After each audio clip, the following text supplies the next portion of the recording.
My coffee mug slips from my hand and explodes against the kitchen tile, scattering jagged shards across the floor. I barely notice. My eyes stay glued to my phone, thumb flicking through photo after photo of smiling faces gathered in my aunt's sunny garden. 34 guests.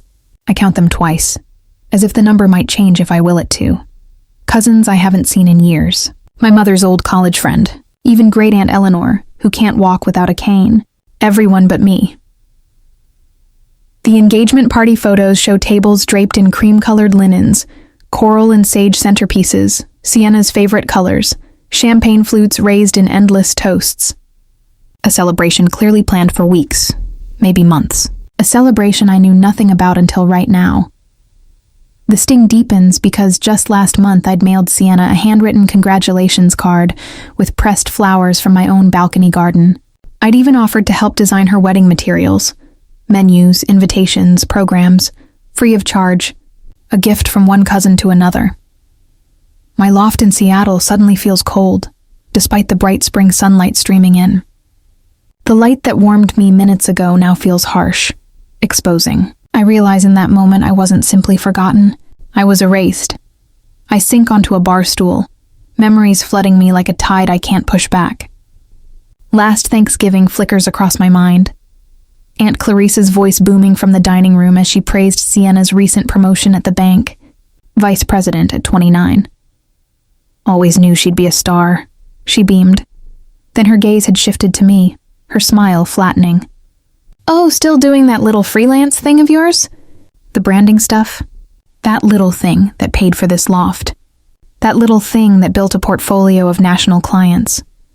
My parents had stayed silent, nodding along, while everyone cast Sienna as the golden one right in front of me. Even when I'd mentioned the down payment on my loft, $150,000 saved over 7 years, the conversation pivoted straight back to Sienna's engagement. Ring. My hands tremble as I pick up my phone again. I tap my mother's name before I can stop myself. She answers on the 4th ring. Marina, is everything all right? Her voice carries that familiar note, concern laced with judgment, as though she's already decided I'm overreacting. There was an engagement party for Sienna yesterday, I say, my voice steadier than expected. Everyone was there. Why wasn't I invited? A pause, then a sigh. Oh, well, Clarice thinks you always make things about yourself. Sienna deserves her special day. The accusation hits like a slap. Make things about myself? When have I ever? Please don't start, Marina. This is exactly what we were trying to avoid. Your cousin deserves to be celebrated without drama. I straighten up, realizing I'd been hunching forward, my body making itself small. So I'm drama now? That's what you all think? It's not personal, Marina. Not personal. The phrase she uses whenever she wants to erase my feelings. My free hand stops shaking. A strange calm takes hold as I realize this isn't a misunderstanding. This was discussed. This was decided. I'm calling Aunt Clarice, I say. Marina, don't. But I've already hung up. I dial Aunt Clarice. Her voice comes on, clipped and impatient. I don't bother with pleasantries. Why wasn't I invited to Sienna's engagement party? A pause. Then, I was wondering when you'd call. No apology. No excuse. Just cold acknowledgement. You shouldn't be there. Sienna deserves a day that's hers. As if my presence would somehow taint my cousin's happiness. As if I'm a shadow threatening her spotlight. I'm her cousin. Her only cousin. The words sound hollow even as I speak them. Listen, Marina. Clarice's tone hardens. We've discussed this. The wedding, too. Don't make this bigger than it needs to be. Some relationships in this family are already fragile. The threat isn't subtle. Push back and what little family I have might vanish completely. I stare out the window at the city below, clarity rising in me like a tide. My family values appearances over connection. They always have. I hang up without goodbye. The silence in my loft is no longer suffocating. It's clarifying. A bright red cardinal lands on my balcony railing, vivid against the gray spring sky. It watches me for a moment before flying off, and I wonder what it might feel like to be that free. Later, as I sketch logo concepts for a new client, my phone pings. A group message from Aunt Clarice. Remember to bring Sienna's wedding flowers on Saturday. Good thing we didn't invite Marina. Less drama. My pencil freezes mid-stroke. The room tilts slightly as I lean against the counter, breath shallow. I blink, reading it again. Not a mistake. Not an oversight, a coordinated exclusion. I screenshot before the message vanishes. Deleted, but not before I captured proof. The notification shows Sienna, Clarice, and my mother all in the thread. Of course. The next morning, I drive to my parents' suburban home, the screenshot burning in my pocket like a loaded weapon. Mom answers in her gardening clothes, dirt streaking her cheek. Marina, what a surprise. I was just about to make tea. I follow her into the living room where she sinks into her favorite armchair, perfectly at ease. I stay standing, glancing at the family photos on the mantel. Sienna centered in nearly all of them, my own face caught mid-blink or half hidden in shadows. I got an interesting message yesterday, I say, pulling out my phone. Accidentally sent to me. Her face shifts, not to surprise, but to resignation. She doesn't even try to deny it. We all agreed it would be easier this way, she says, smoothing invisible wrinkles from her pants. Sienna deserves a beautiful wedding without complications. Complications? The word tastes bitter. You mean me. Now, Marina, don't be dramatic. Her sigh is the same one she's used my whole life. Perhaps you should make other plans for that weekend in June. Other plans? I repeat, voice steady though my hands tremble. While my cousin gets married at the Lakecrest Hotel, that $95,000 wedding where every distant relative I barely know is invited, except me? Her eyebrows flick upward. How did you know the venue? Cousin Lydia called last week about carpooling. A small satisfaction blooms as she flinches. She assumed I'd be there. The silence stretches like a widening canyon. Your father and I think it's better this way, she finally says. The whole family agrees. The whole family has been told what about me exactly? I whisper. She looks away, fiddling with a loose thread. Just that you've always been sensitive about Sienna getting attention. The betrayal lands like a blow. Years of holidays spent in silence while Sienna was showered with praise. Years of watching my work dismissed while hers earned champagne toasts. You're trying to erase me from the family narrative. I get it now, I say, the realization crystallizing. Everyone already believes I'm difficult because that's the story you've been telling them. That's not true, my mother insists, but her eyes don't meet mine. It is true. And now I have no choice but to either accept exclusion or risk losing what fragile connection still remains. Mom stands and moves to the window. I hope you'll make the right decision. Your father and I have been helping with your property taxes. If you make trouble about this wedding, if I make trouble, a bitter laugh escapes me. You mean if I stand up for myself? If I refuse to be erased? This is exactly why Clarice thought it best not to include you, she snaps, her voice sharpening. Everything turns into drama with you. I leave without saying goodbye, driving aimlessly for hours. 3 client deadlines slip past while I sit paralyzed in my loft, unable to focus on the simplest design tasks. Days of potential revenue vanish while I stare at my phone, waiting for someone, anyone, to say it was all a mistake. No one does. That evening, Isla shows up with Thai food and a bottle of wine. She listens quietly as I pour out the entire story. Unlike my family, she doesn't dismiss me. That's textbook emotional manipulation, she says, refilling my glass. They're gaslighting you into believing you're the problem when they're the ones excluding you. Her words feel like the first sip of water. After a long drought, Clarice and your mom are tag-teaming this, Isla continues. Classic toxic family behavior. Later, I sit on my balcony as the city lights flicker on. The cardinal returns briefly, perched against the darkening sky before darting away. My glass of wine has gone warm, as I wonder if I should show up at the wedding anyway, force a confrontation, or step away completely. Was it even worth fighting for relationships that only brought pain? The next morning, Sienna's engagement photos appear on my Instagram feed. She's radiant in a field of autumn leaves, her fiancé gazing at her with staged devotion. The caption cuts sharper than glass, celebrating our journey with those who truly support us, keeping our wedding intimate, with only the people who've always been there. My phone buzzes with messages from distant cousins. Why are you causing drama during Sienna's special time? Families should support each other no matter what. Aunt Clarice is so upset about your behavior. I set the phone down, hand trembling. The accusations make no sense until it clicks. They're rewriting history. In their version, I wasn't excluded. I declined. That evening, my grandmother calls. Her voice trembles with disappointment. "Marina, sweetheart, I never thought you'd refuse to support your cousin's special day." "Grandma, I wasn't invited. That's not what Clarice told me," she says firmly. "She said you couldn't put aside your jealousy for even one day." The plate in my hand nearly slips. After we hang up, I stand frozen at the sink, water running cold over my fingers. The family narrative about me is already being cemented, without me in it.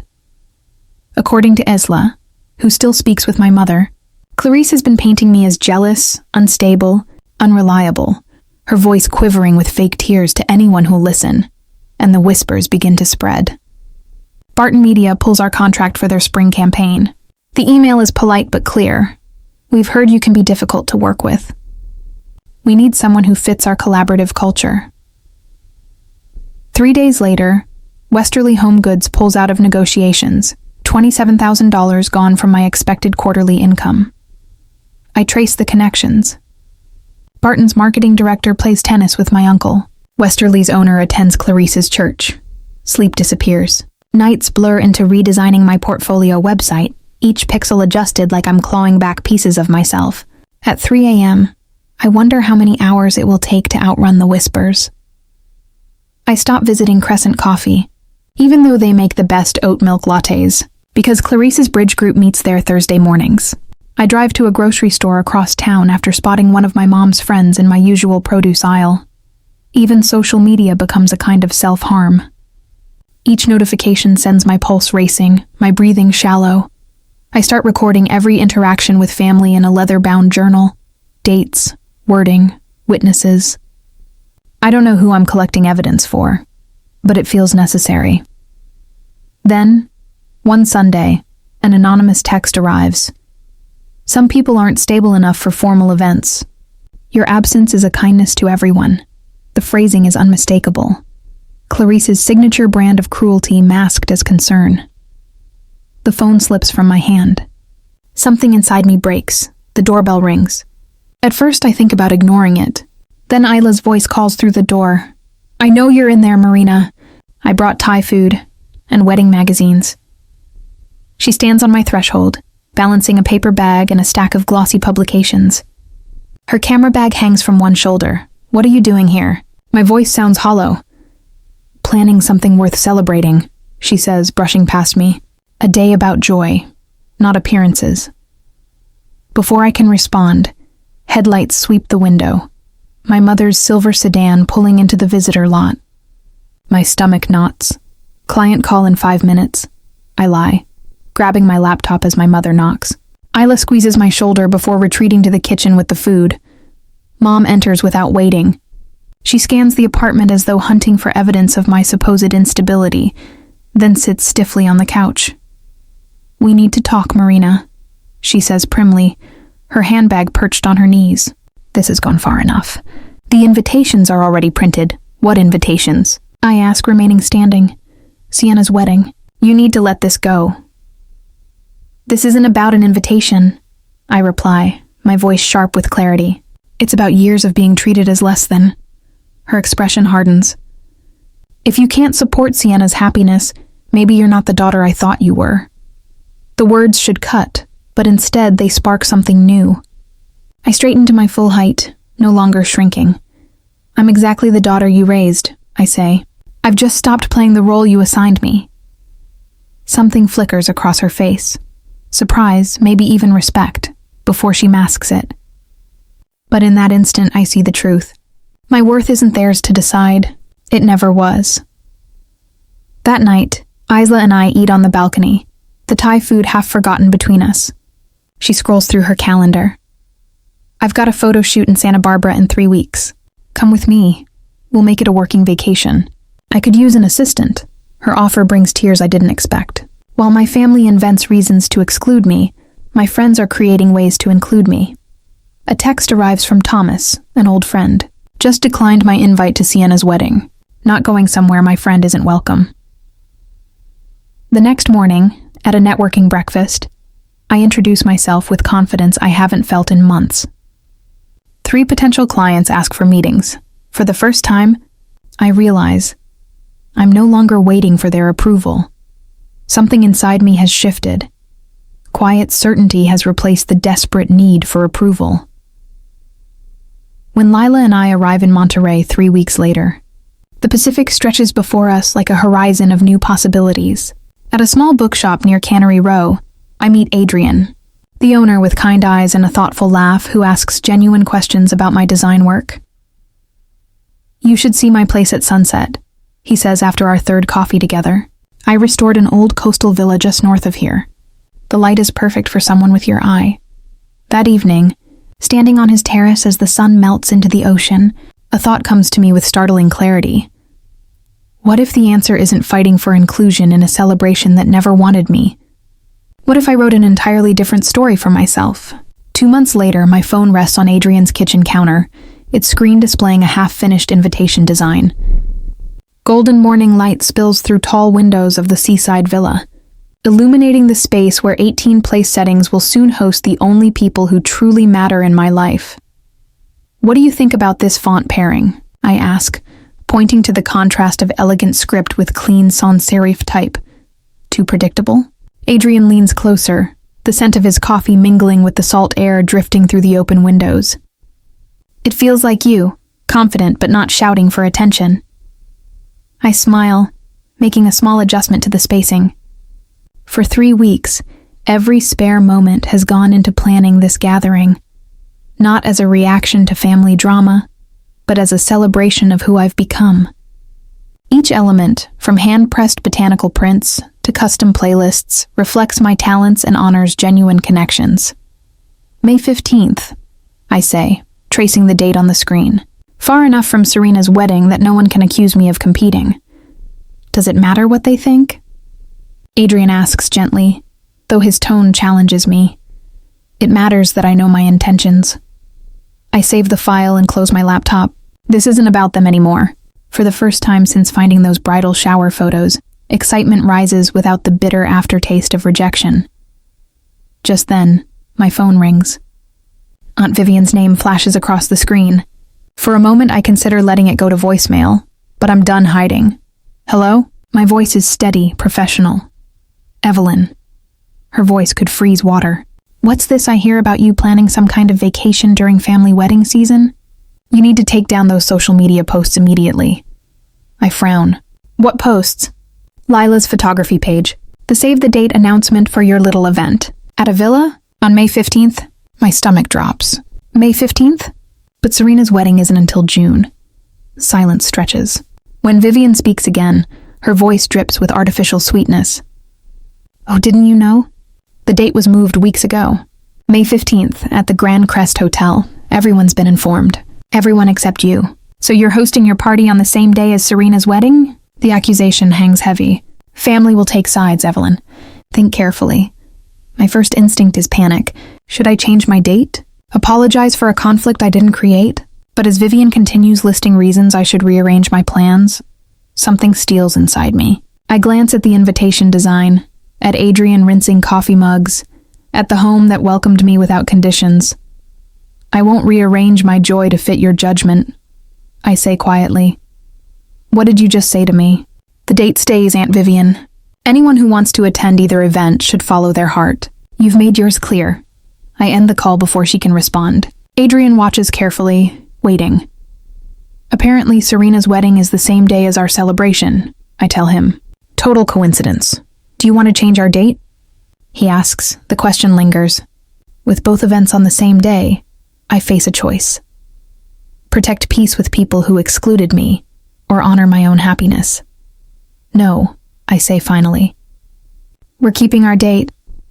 Adrian nods. No further explanation needed. This is the difference between blood ties and chosen family. One demands performance, the other offers acceptance. My mother's brow furrows in confusion. "But why didn't you tell us?" I pull out another folder containing mock-ups of invitations I designed but never sent. Elegant, refined, deliberate. "I respected your decision to exclude me," I say evenly. I didn't think you'd want to know. She looks genuinely stunned. Evelyn, we never meant... I'm not asking anyone to choose, I interrupt gently. You made your choice months ago. This celebration isn't about Serena. I close the portfolio. It isn't even about you. Vivian stands abruptly, pacing toward the wall where my client projects and ceremony plans hang. This doesn't change anything, she insists. Playing dress-up doesn't make your party equal to Serena's wedding. That's the real event.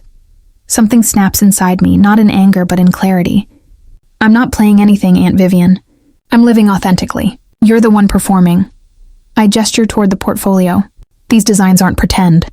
They're my profession. The same profession you've dismissed as a little hobby for years. I slide a brochure across the coffee table. This is my wedding portfolio.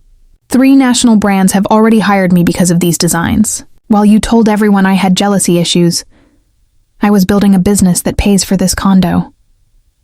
My mother sinks deeper into the sofa, her eyes lingering on a photo of Adrian and me at his villa. For the first time, she seems to see past her sister's narrative. Were we really that cruel? She whispers. Vivian snorts, grabbing her purse. This is ridiculous. I won't sit here while she twists everything around. She storms toward the door, pausing with her hand on the knob. Serena's wedding costs $95,000. It's at the Grand Crest Hotel, 200 guests. That's what a real celebration looks like. I smile, not unkindly. That sounds wonderful for Serena. I hope she feels truly seen there. After Vivian slams the door, my mother remains seated, looking smaller than I've ever seen her. You taught me I wasn't worth including. I tell her softly, though my voice holds steady strength. I taught myself I was worth celebrating. She opens her mouth to reply, but her phone chimes. She glances at the screen, her face paling. What is it? I ask. Your cousin Danielle is asking if she can attend your ceremony instead of Serena's. How does she even know about it? I shrug. People talk. The same way they talked about excluding me. When my mother leaves, promising to think about everything, I water my balcony garden, wondering which ceremony she'll choose, if either. That evening, as the sun slips behind the downtown skyline, my phone rings. Evelyn? Adrian's voice carries excitement. You won't believe this. That wedding blog I told you about, Modern Vows, wants to feature our ceremony. They love the idea of an intimate designer's wedding that values authenticity over extravagance. I lean against the railing, watching a cardinal settle nearby, the same vivid red as the one I'd seen the day I discovered the bridal shower photos. The story is shifting in ways I never imagined. For the first time since all this began, I whisper, I feel neither sad nor angry, just free. 7 weeks after our ceremony, Adrian shows me the numbers, and I nearly drop my phone. 80,000 likes, he grins, and hundreds of comments. One catches his eye from a popular design blogger. Evelyn's attention to meaningful details, rather than empty extravagance, redefines what a modern wedding can be. I laugh softly, remembering family gatherings where I sat quietly, while relatives praised Serena's predictable choices. Now strangers were celebrating my vision, while her lavish hotel wedding had already faded into the background of social media. My design business calendar bulges with appointments. 3 major brands have reached out since the feature went viral, tripling my client base overnight. Yesterday, an editor from California Weddings Quarterly emailed, requesting an interview about my design philosophy. The irony? I tell Adrian as we sit on our balcony overlooking Portland's skyline. They excluded me to keep me from stealing focus. And now, the doorbell interrupts. A courier hands me a cream-colored envelope addressed in Vivian's handwriting. Inside is a terse letter demanding I decline the magazine feature, out of respect for Serena's privacy during this difficult time. 7 weeks ago, my hands would have trembled. Now calm clarity washes over me. What will you do? Adrian asks gently. I walk to my desk, pull out last month's magazine featuring my portfolio, and slip it into a mailing envelope with a handwritten note. I'm not competing with Serena. I'm completing my own story. No anxiety, no desperate need for approval. Just peace. 2 days later, Lila calls with news that spins me around the apartment. The showcase is confirmed. She cheers. 30 designers, and you're the headliner. They want you at the restored Whitmore estate near Seattle. It's all about reimagining traditions, substance over performance. At the opening reception, Lila raises her glass. To writing ourselves into stories worthy of our lives. Applause erupts. I stand among people who celebrate rather than diminish me. The contrast to family gatherings couldn't be sharper. A month later, Adrian and I move into a smaller apartment downtown, sunlit, modest, brimming with possibility. My schedule now includes client meetings with companies that value authenticity, alongside speaking engagements about intentional design. One afternoon, the doorbell rings. When I open it, Vivian stands there with Serena behind her, looking uneasy. "We need to talk," Vivian says, pushing past me. "This has gone far enough. The magazine? The showcase? Was all of this necessary? Were you so desperate to prove a point?" I study their faces. Instead of resentment, I feel a surprising wave of compassion. "You think this is about you?" I ask quietly. "It isn't. For the first time, I celebrated without worrying how you'd twist it. That's all." They leave soon after, Vivian stiff-backed. Serena glancing back with an unreadable expression. As I watch them go, I wonder if true healing requires both sides to admit the wound, or if sometimes the healthiest path is simply tending your own garden and letting others make their choice. What would you do? Try to repair relationships steeped in pain? Or pour yourself into nurturing the connections that helped you bloom?